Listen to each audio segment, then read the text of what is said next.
issues that we have to face across the world.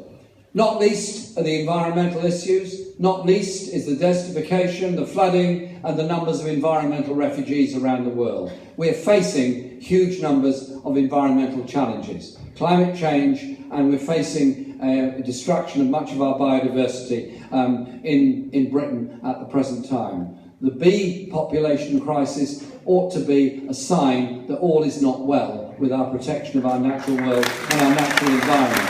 And so we have to have an approach to the environment which is as much in our heads as what we actually do policy-wise. The idea you have to use less, consume less, protect more, recycle more, and have an attitude towards protecting our natural world.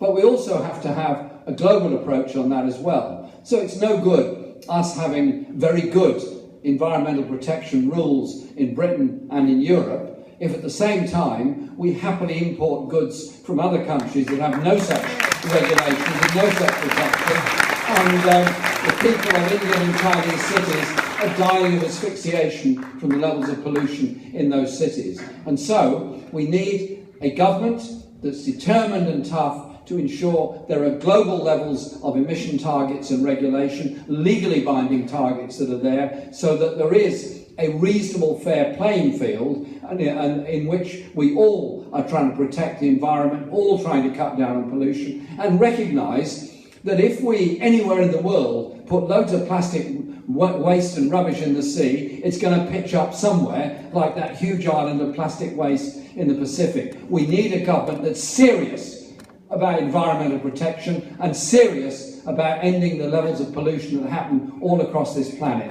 It is possible, and it's something we must do. I mentioned Iraq earlier on.